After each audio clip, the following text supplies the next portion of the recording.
là pour elle.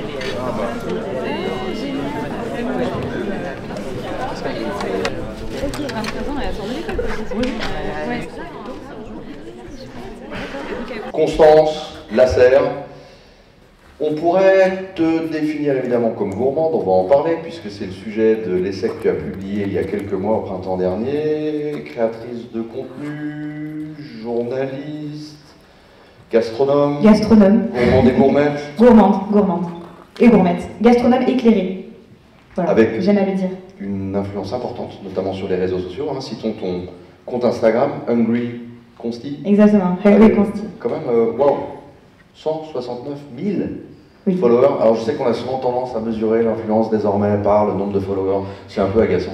Oui. Parce que ton influence dépasse largement ce chiffre. S'il fallait que tu tires un bilan, toi qui as été au cœur de ce festival, en amont évidemment, puisque tu as contribué et participé à bon nombre d'événements au cœur de ce festival, mais tu l'as vécu de l'intérieur pendant 3 jours. Oui, absolument.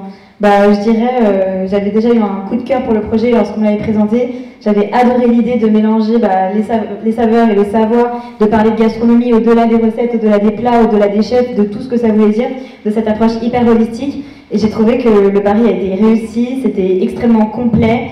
En tant que membre de l'organisation, j'ai ressenti beaucoup, comme tu disais, un esprit familial, de bienveillance, et avec tous les festivaliers, une proximité assez dingue, des échanges hyper sincères, hyper improvisés, des dédicaces impromptues sur des bouts de table, des échanges hyper généreux, hyper sincères.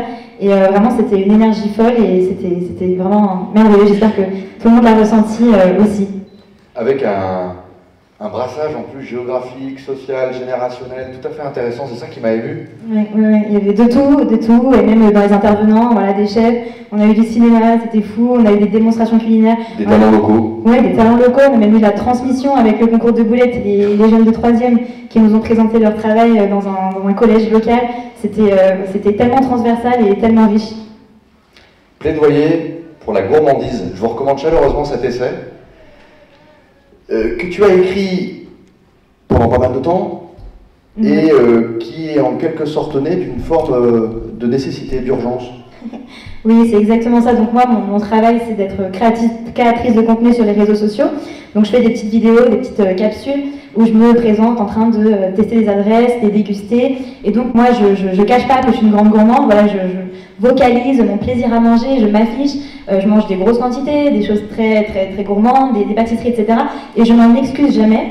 Et j'ai remarqué en fait que dans les vidéos, il y avait beaucoup de réactions qui étaient à la fois très négatives et très surprenantes, de personnes qui ont commencé à me traiter de gourmande, mais pas au sens positif du terme. Et donc avec ce plaidoyer pour la gourmandise, j'ai voulu remettre la gourmandise à sa place de qualité et non de défaut, et vraiment déconstruire toutes les injonctions qui sont liées à notre alimentation et qui font que beaucoup de personnes ont encore un rapport très conflictuel avec la nourriture, avec leur corps, avec ce qu'ils mangent, et de remettre la joie et le plaisir au cœur de nos assiettes. Toi-même, tu as été victime, on peut le dire, puisque tu le révèles dans cet essai, victime de troubles du comportement alimentaire, et tu as souffert notamment d'anorexie mentale. Oui, exactement. Donc moi, j'ai toujours été très gourmande, et quand j'avais à peu près 20 ans, j'étais en école de commerce, et je me suis rendu compte que j'avais pris du poids, et à ce moment-là, j'ai eu l'impression que pour que ma vie ait de la valeur à nouveau, il fallait que je perde ce poids, parce que ça faisait de moi une moins bonne personne, que je m'étais laissée aller, que je n'avais pas de volonté, que j'étais et donc je me suis mise à justement arrêter de manger tout simplement, et j'ai perdu près de 10 kilos en 6 mois. Tout le monde me félicitait pour ma perte de poids, tout le monde me disait que ça m'allait super bien, que j'étais super belle, et moi à l'intérieur j'étais malade. Voilà, j'étais dans une anorexie mentale, j'étais dans un rapport extrêmement conflictuel avec la nourriture, je me détestais. Et en fait, j'étais complètement obsédée par ce que je mangeais, d'un point de vue vraiment négatif. Et je m'en suis sortie au fur et à mesure, grâce à la curiosité, grâce justement au plaisir de manger des nouvelles choses, de les partager avec d'autres gens, et de me rendre compte que manger, c'était beaucoup plus en fait que des calories qu'on ingérait, mais c'était aussi du partage, des choses qu'on dit sur nous, sur les cultures, les sociétés, c'était la rencontre avec l'autre.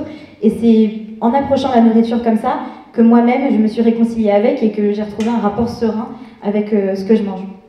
D'où vient ce sentiment de culpabilité que l'on a lorsque l'on pratique une forme de gourmandise? On sait que dans notre imaginaire judéo-chrétien, c'est l'un Un des péchés capitaux. Un des 7 péchés capitaux. Exactement, ouais, c'est Thomas d'Aquin en 1215 dans sa Somme théologique qui définit les 7 péchés capitaux tels qu'on les connaît aujourd'hui, qui sont en fait les vices qui seraient à l'origine des péchés qui seraient commis. Donc on a voilà, l'avarice, la paresse, la luxure, la colère, l'envie, entre autres, et la gourmandise.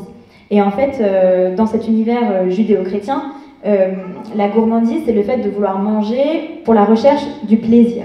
C'est-à-dire aller au-delà d'un besoin qui est naturel, vital, celui de manger, et de rechercher uniquement le plaisir.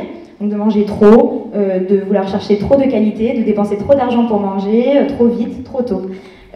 Et en fait, ça s'oppose à une valeur, une vertu de cet univers judéo-chrétien qui est la tempérance. Et en fait, l'homme, c'est même Platon qui le dit, l'homme vertueux est tempérant, l'homme sait se retenir, il sait maîtriser ses pulsions. C'est d'ailleurs ce qui nous distingue des animaux. C'est que nous sommes capables de nous retenir, de résister à un bout de gâteau quand on le voit devant nous. C'est ça qui est la vertu.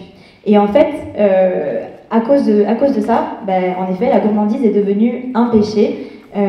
Et ça entraîne de la culpabilité. Parce que rechercher la gourmandise, rechercher le plaisir gustatif, c'est rechercher la jouissance immédiate et d'un côté abandonner le salut qui nous est promis pour l'éternité. Et donc c'est faire le choix d'un plaisir immédiat au détriment de son paradis qui n'est pas terrestre. Donc c'est l'opposition entre le plaisir terrestre, charnel, celui des sens, à le salut éternel.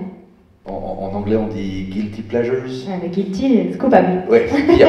Plaisir coupable. Encore pire, plaisir coupable. Bon, alors, les petites gourmandises que tu aimes régulièrement, avec lesquelles tu as régulièrement rendez-vous.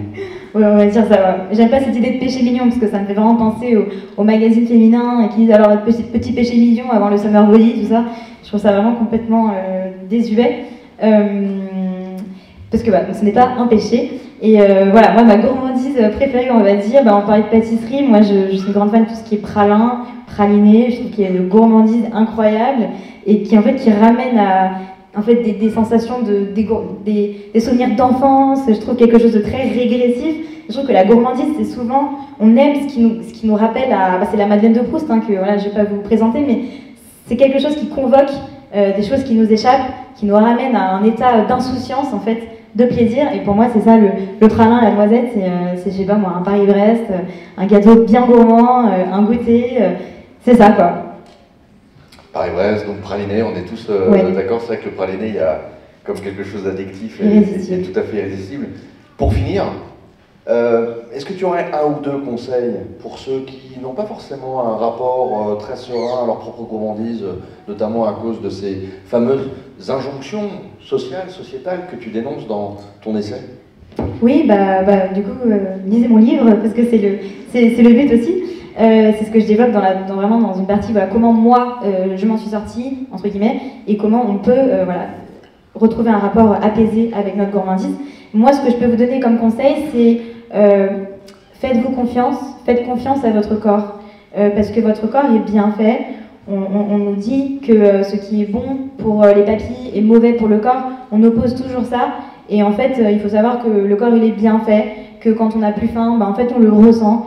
Quand on a faim, on le sent, c'est normal. Et en fait, quand on apprend à écouter son corps, à le respecter, en fait, tout est beaucoup plus simple. Et il faut savoir que voilà, il n'y a rien de pire que la frustration et le mauvais rapport à la nourriture, en fait. Et pour moi, manger sain, c'est d'abord manger avec un rapport sain avec la nourriture. C'est être sain autant dans sa tête que dans son assiette.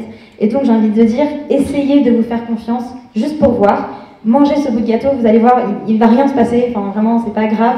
L'équilibre se fait pas sur un repas, ni sur une journée, ni même sur une semaine, mais sur des années entières.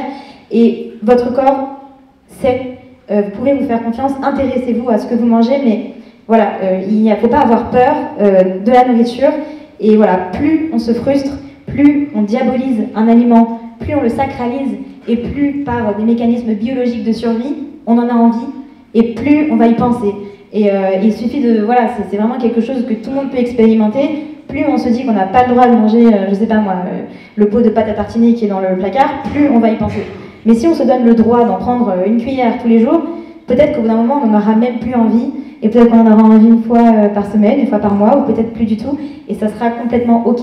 Donc j'aimerais dire, faites-vous confiance, renseignez-vous aussi, mais voilà, sachez que votre corps est bien fait. Et pour les femmes, essayer de penser qu'on n'est pas réduite à notre physique et qu'il y a des choses quand même plus importantes que ça et qu'on a le droit aussi au plaisir, nous, les femmes.